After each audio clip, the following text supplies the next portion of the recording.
करेंगे first language Telugu में दानशीलमु इस वाले लेसन से, और उपवाचकम में बालकांडम, ये फर्स्ट लैंग्वेज तेलुगु का है। तो यहाँ पे देखिए क्रिंदी गद्य भागम चदवी प्रश्न जवाब रायंడి, यह आपको पढ़ना है। पैराग्राफ पढ़कर नीचे कुछ क्वेश्चंस दिए गए हैं, उस क्वेश्चंस के आंसर्स आपको लिखना है। देखिए पैराग्राफ क्या दे रखा है, देखिए कवित्वम संगीतम नृत्यम चित्रलेखनम శిల్పం ఈ ఐదింటిని లలిత కళలు అంటారు। ఈ కళలో కృష్ణదేవరాయలకు తగినంత చొరవ ఉండేది। ఆయన ఆస్థానంలో కవులు, గాయకులు, నాట్యకారులు, చిత్రకారులు, శిల్పులు ఉండేవారు। వారు తమ తమ కళలను అద్భుత రీతిలో ప్రదర్శించి రాయల మన్ననలు అందుకునేవారు। కళలు మానవుని హృదయాన్ని స్పందింపచేసే స్వభావం కలవి।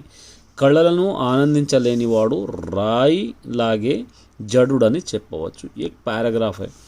अब इसके क्वेश्चंस देखिए यहाँ पे, ललित कళలు ఏవి, आपको यहाँ से कवित्वम चित्र ललित कళలు ये ढूंढ लेना है आपको, मैं नहीं कराऊंगा।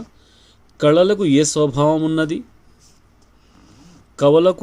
కవులు రాయల మన్ననలను అందుకోవడానికి గల కారణమేవి, సంగీతం పాడేవారిని గాయకులు అంటారు, అలాగే चित्रालु वेसे वारिनी ఏమంటారు। ये 4 क्वेश्चंस आपको पैराग्राफ से आपको ढूंढकर लिखना होगा। अब इस लेसन से इंपॉर्टेंट आंसर्स क्या क्या रहेंगे देखिए, తిరుగన్ వేరదు నాదు జిహ్వ అన్నాడు కవి, దీనిని బట్టి మీకు ఏమర్థమైంది। एक इंपॉर्टेंट क्वेश्चन है। మాట తిరుగులేరు మానధనులు అన్న మాటను మీరు సమర్థిస్తారా, ఎందుకు। ये भी एक इंपॉर्टेंट क्वेश्चन है। దానశీలము పాఠ్యభాగ నేపథ్యం ఏమిటి, ये और लॉन्ग में देखिए 10 सेंटेंसेस में लिखना है। దానశీలము పాఠ్యభాగ సారాంశాన్ని మీ సొంత మాటలో రాయండి, या सीताराम कल्याण विशेषालु विवరించండి। ये लॉन्ग आंसर्स में है। अब पैराग्राफ इसके बाद ऑब्जेक्टिव में से कौन से आपको पढ़ना है। पार्ट बी के ऑब्जेक्टिव देखिए। फर्स्ट క్రింది బహుళైచ్ఛిక ప్రశ్నలు సరైన సమాధానం। రంగరాయుడికి క్షేత్రంలో మంచి పంటలు పండుతాయి, గీత గీసిన इसका मीनिंग लिखना है। चारों में से పొలం, తోట, గృహం, నేల, ये चारों में से कौन सा करेक्ट है आपको लिखना है। శ్రీహరి చరణములు పవిత్రమైనవి, గీత గీసిన నానా అర్థములు लिखना है आपको। इससे శివుడు ఎద్దు, ब्रह्महंस, विष्णु सिंहम, कोति कुम्मा, ये तीनों में से कौन सा सही है। कमलमुనందు పుట్టినవాడు व्युत्पत्ति पदमुను గుర్తించండి। इसके अंदर व्युत्पत्ति अपोजिट वर्ड्स कौन सा है लिखना है। त्रिविक्रमुడు है या अध्यक्षुడు है, नीरज भवुడు है या विष्णु है, आप लेना है। आ ई ए అను సర్వనామాలను ఏమని అంటారు। సవర్ణములు, గుణములు, ఎణ్ణులు, త్రికములు। ఈ క్రింది వానులో ద్విగు సమాసానికి ఉదాహరణ, ద్విగు సమాసం का एग्जाम्पल आपको लिखना है। జీవధనములు, యువతీ యువకులు, భూత ప్రేతములు और దశ దిక్కులు। ధర్మము ఆచరించాలి, గీత గీసిన పదానికి వికృతిని గుర్తించండి।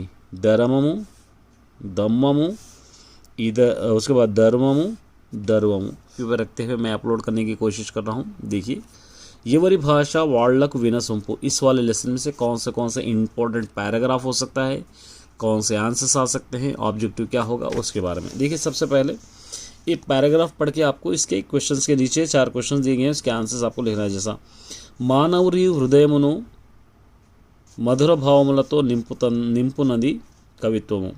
హృదయము దయార్ద్రమైనప్పుడు కవిత్వం ఆవిర్భవించున్నవి వాల్మీకి చెప్పెను। ధర్మార్థ కామమోక్షములు సాధించుటయే కవిత్వ ప్రయోజనకమని కొందరు అంటారు। సంస్కృత కవితను నిలయించి భారతీయ సంస్కృత ధర్మములను నిలబెట్టిన వ్యాస, వాల్మీకి, కాళిదాసులు నిత్య స్మరణీయులు। తెలుగు कवित्रयमुలు श्रीनाथ पोतन अष्टदिग्गज कवुలని सुप्रसिद्ध। ये पैराग्राफ पढ़ लिया है मैंने। अब ये क्वेश्चंस के आंसर्स आपको यहाँ से ढूंढ के लिखना है। వాల్మీకి ఏమని చెప్పాను, కవిత్వం ఎటువంటిది, నిత్య స్మరణీయులు ఎవరు, సంస్కృత కవులు ఎవరు, यहाँ से आपको लिखना है। और इस लेसन से शॉर्ट आंसर्स कौन से इंपॉर्टेंट देखिए। కప్పగంతుల లక్ష్మణ శాస్త్రి గారిని రచయిత గురుస్థానీయులుగా ఎందుకు భావించునో వివరించండి। రచయిత రచనా శైలిని ప్రశంసిస్తూ రాయండి। మనుమరాలి మాటలు విని తాతయ్య ఎందుకు అబ్బురపడ్డాడు। ठीक है। लॉन्ग में देखिए ఎవరి భాష వాళ్లకు వినసొంపు పాఠం ద్వారా సాముల సదాశివ గురించి మీకు ఏమర్థమైందో వ్రాయండి. ఇక మీ పరిసరాల్లో జరిగే ఏదైనా సంఘటనను వాడుక భాషలో సంభాషణ గురించి వ్రాయండి. और इससे रिलेटेड पार्ट बी देखिए, ये पार्ट बी है. अब ये कह रहेंगे मल्टीपल चॉइस. फर्स्ट, దేవుని సన్నిధానంలో అందరూ పెద్దలే. గీత గీసిన పదానికి అర్థాన్ని మీనింగ్ లిఖనా है. గుడి, సమీపం, మందిరం, కోవెల. పత్రికలలో చివరి పేజీయే సొంపుగా ఉంటుంది. గీత గీసిన పదానికి పర్యాయ పదం और మీనింగ్ లిఖనా है. సౌందర్యమందం, ఇంపు యాది, కంపు జంపు, ఇంపు తెంపు. वाणी बुद्धिमंतरालु गीता गीसना. ये संधि कौन सा संधि है? त्रिका संधि है, यणादेश संधि है, रुगागाम संधि है या सवर्ण दीर्घ संधि आपको लिखना है. రమ్యమైన కావ్యాలు వారివి ఎన్నో ఉన్నాయి. ये काव्यालु इसको अंडरलाइन करे सो वाले को विकृति आपको लिखना है. ग्रंथालु, पुस्तकालु, कब्बालु, कवित्वालु. ये चारों में से कौन सा है आपको लिखना है. మేం అర్థం చేసుకుంటాము. అర్థం गीता इसको नाना अर्थाल लिखना है. क्या है? ज्ञानम, धनम, धनम, शब्दार्थम, धनम, कोरिका, धनम, भेदम. अध्ययनम చేసేవాడు इसके अंदर सदैव व्यत्पदार्थम लिखना है. इसका व्यत्पदार्थम लिखना है. अध्ययनम చేయవాడు अध्यापकुడు, विद्यार्थी, आचार्युడు, अमात्युడు. तो ये कौन से इंपॉर्टेंट है. वीर तेलंगाना इस लेसन से क्या इंपॉर्टेंट होगा. पैराग्राफ्स कौन से इंपॉर्टेंट होंगे, क्वेश्चन आंसर्स कौन से इंपॉर्टेंट होंगे और ग्रामर कौन सा इंपॉर्टेंट होगा. आप लोग को अपलोड करने की कोशिश कर रहा हूँ. एक अलर्ट से नोट्स बनाने के लिखने की कोशिश कीजिए. सबसे पहले हम देखेंगे यहाँ पर देखिए क्रिंदी पद्याన్ని చదివి ప్రశ్నలకు జవాబులు. ये पोएम पढ़ना है आपको. तल నుండి విషము ఫణికిని पढ़ के क्या करना है आपको. क्वेश्चंस नीचे दिए गए हैं उसके आंसर्स आपको लिखना है. तल నుండి విషము ఫణికిని విలయంగా తోక నుండు వృశ్చికమున్ తలతోక ఎనక యుండును खलुनकु निल्लुवेल्ल विषमु गदरा सुमति. देख पोएम है. अब इसके क्वेश्चंस नीचे देखिए. पामुकु विषम एక్కడ ఉంటుంది. अब यहाँ से लिखना है. यहाँ जैसा फणी की बोल के है ना उसका आंसर ऐसा. तो का यंदु विषम कर दी. दुम्मे किसको रहता है. वृश्चिकम उनको ऐसा आपको. दुर्जनुడి की विषम एక్కడ ఉంటుంది. जो बुरा इंसान है उसको कहाँ पर रहता है. निलुवेल्लला जिसका आंसर है. तेलु आणि अर्थात निश्चय. तेलु का मतलब वृश्चिकमुन ये रहता है आपको. वृश्चिकमुन यहाँ पे वृश्चिक ये आपको लिखना है. तेल माने स्कॉर्पियन बिच्छू ये हो गया. उसके बाद इससे आने वाले शॉर्ट आंसर्स. तेलंगाणा मुन्न గడ్డి పూచయును సంధించని కృపాణము అని దాశరథి ఎందుకు అన్నాడు. తెలంగాణలో సంధ్యాభానువు మొదటిసారి ఉదయించిందని కవి ఎందుకు అన్నాడు. ठीक है. उसके बाद దాశరథి కృష్ణమాచార్యుల గురించి రాయండి. उसके बाद यहाँ पे देखिए क्रिंदी वाले 10 वाक्याల समाधान. ये पोएम है.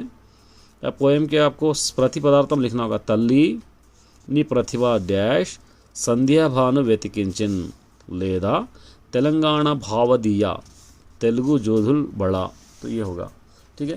और इससे रिलेटेड यहाँ पे आपको इम्पोर्टेंट मल्टीपल चॉइस क्वेश्चंस देखिए. रुद्रमदेवी कृपाणमुतो शत्रुలను చెండాడింది. इसका पर्याय पदम लिखना है. कृपाणु मतलब हथियार. कत्ती खड़गम ये होगा. सुत्ती पल्लम, कलवारम गिन्ने, सुरी सदशम ये होगा. तो आपको करना है ये मैं आपको नहीं बताऊंगा. देखिए నాలుగు అయిన దిక్కులు అవే విగ్రహవాక్యం కలిగిన సమాసం. నాలుగు అయిన దిక్కులు. నాలుగు దిక్కులు ये होगा. दिक्कुलु नालुगु होगा. दशा दिशल होगा. ईस्ट दिशल होगा. ये आपको लिखना है. ये नालुगु दिक्कुलु जो है ना इसका ఈక్వల్ वर्ड. तो నాలుగు దిక్కులు. రాజు रिवाजुलु बूजु पट्टगन. इंदुलो अलंकारम. इसके अंदर अलंकारम को आपको पहले लिखना है. कौन सा अलंकार है.